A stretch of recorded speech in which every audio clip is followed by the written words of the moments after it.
get down to business right away. I know it's been a long day, an exciting day, but I'd like to wrap it up on a high note. And we have two exciting experts/speakers today that I was very proud to get to know more. Dr. Ansary is an advocate, human rights advocate, a historian, a leading expert on Iran's women movement. She was honored with 21 Leaders of the 21st Century title. She's also a author of today's book, Jewels of Allah, which came out of her doctorate thesis at Columbia University. She sits on the board of the Middle East Institute, advisory board of the Middle East Institute at Columbia University, and also the Global Council Forum. And I'm also proud to introduce to you Nazila Fathi, who's a translator, journalist, author of the book that I have here, The Lonely War. She was based out of Tehran and until 2009, where she was forced to leave because of threats from the government. She penned over 2,000 articles for New York Times, France Presse. She has translated Shirin Ebadi's book to English.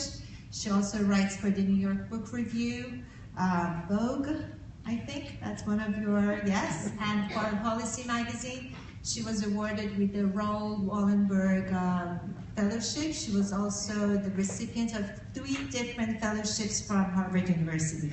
Welcome, panelists.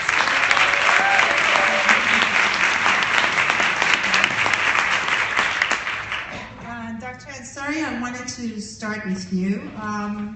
You have actually started your book, which to me was the seminal opening for your book, of misconceptions about Iranian women. You have listed them, you have reiterated them, explained them in book in detail. I wanted you to talk to us a little bit more about these misconceptions as briefly as you can, because time is limited, and I know there's so many misconceptions, maybe the top 3 that you basically nagged at you and you want to point them out. And tell us what the world doesn't know about the Iranian women, and then on top of it, tell us what we don't know about ourselves.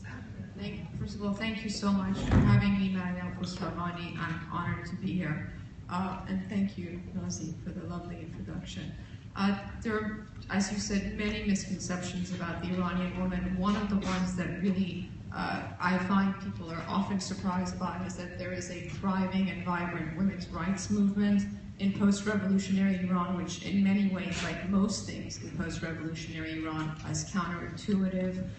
The other misconception is that there's a divide between secular and religious women in Iran. That is not the truth. That is so far from the truth.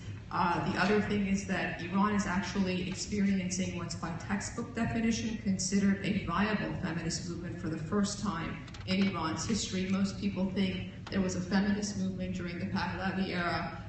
The Pahlavi era did bestow women's rights, but that was ordained from above. It was not a grassroots movement.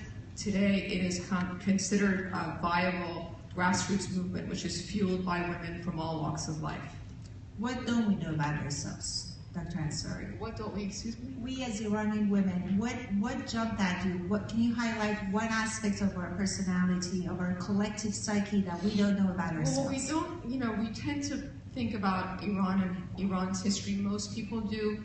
Really, we don't look back all the way. We don't rewind back to know that pre-Islam, Iran was, predominantly Zoroastrian, that we had an egalitarian creed, that Iran was not always ruled by Islamic ideology, that we actually were more progressive pre-Islam than most 21st century societies, specifically where women are concerned. We had female commanders in the army, we had women who ruled over the vast Persian Empire, although briefly, but we still had, that was very progressive for the era. We had female business owners. These are things that the seeds that were implanted continues to reverberate in Iran today, which a lot of people say, why are women in Iran empowered despite the regime?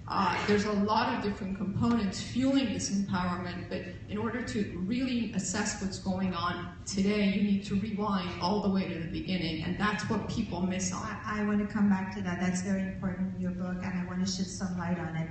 Nazila, you and I have been in dialogue on and off for the past 10 years, and I was very happy to see your book, and I loved your book.